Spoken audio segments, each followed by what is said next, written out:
Detective Amelia Marshall, renowned for her sharp mind and unparalleled deductive skills, had been called to the scene of a perplexing murder. The crime had taken place in a lavish penthouse apartment owned by a wealthy businessman named Jonathan Sinclair. As Amelia entered the room, she was confronted with a seemingly impossible scenario: a locked room with no visible signs of entry or exit. The room was immaculately furnished, with expensive artwork adorning the walls and antique furniture scattered around. The body of Jonathan Sinclair lay sprawled on the floor, a look of shock frozen on his face. Amelia studied the room intently, searching for any clue that might reveal the truth behind this confounding mystery. "Detective Marshall, thank goodness you're here," said Officer Davis, who had been standing guard outside the room. "We've examined the door and windows thoroughly, but they're all locked from the inside. There's no sign of forced entry." Amelia nodded thoughtfully and approached the locked door.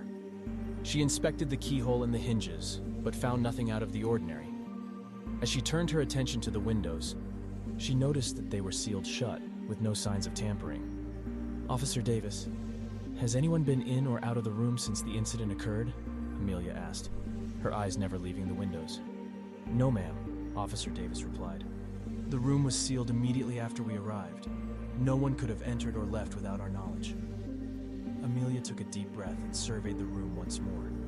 Her eyes lingered on a glass coffee table near the center of the room. It held an assortment of untouched snacks and drinks, a testament to the fact that Jonathan Sinclair had been alone when he met his demise. She approached the table and examined it meticulously. As she picked up a crystal wine glass, a drop of liquid caught her attention. Amelia quickly reached into her pocket and pulled out a small testing kit. With a quick swab, she collected the substance and prepared to analyze it later. "Officer Davis, I'll need a list of everyone who had access to this room," Amelia stated, her mind already racing with possibilities. Within minutes, Officer Davis returned with a list of names. It included the names of Jonathan's personal assistant, his chef, his business partners, and a handful of trusted friends. Amelia meticulously questioned each individual, searching for any inconsistencies or suspicious behavior. Late into the night, Amelia sat in her office, analyzing the test results from the substance she had found on the wine glass. It turned out to be a potent sedative that could render someone unconscious within minutes. It was clear that Jonathan had been drugged. Amelia's thoughts were interrupted by a knock on her door. It was Officer Davis, his face bearing a grave expression. "Detective Marshall, we've identified a possible suspect," he said. Amelia's eyes sparkled with anticipation. "Tell me everything." "Based on witness testimonies, we believe that Jonathan Sinclair's personal assistant, Laura Williams, had access to the room.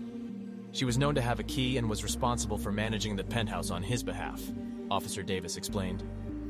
Amelia nodded, her mind working quickly to piece together the puzzle. "What about Laura's alibi?"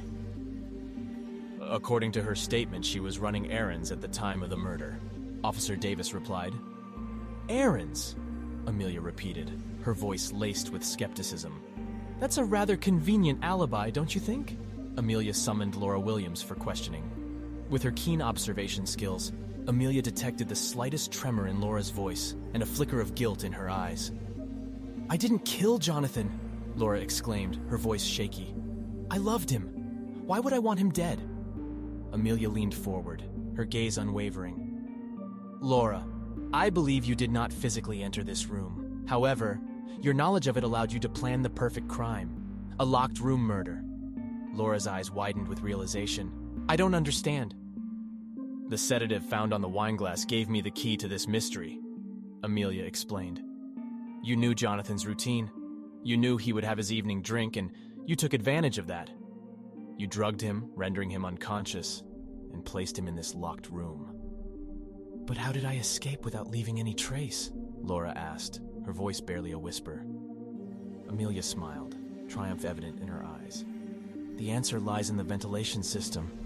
The air ducts in this apartment are interconnected. By closing off the vents in this room and redirecting airflow, you created an airtight seal. Once Jonathan regained consciousness, it was too late. Oxygen depletion caused his death." Laura slumped in her chair, defeated. "I thought no one would ever discover the truth." Amelia stood up, her mission accomplished. A locked room is a challenge, but it cannot escape the meticulous mind of a detective. Justice will be served. And so, Detective Amelia Marshall had once again unraveled a perplexing mystery. The locked room murder had been solved, thanks to her unparalleled deductive reasoning and unwavering determination to seek the truth. As she left the room, her mind was already preparing for the next case, ready to confront new challenges and unravel the secrets that lay hidden in the shadows.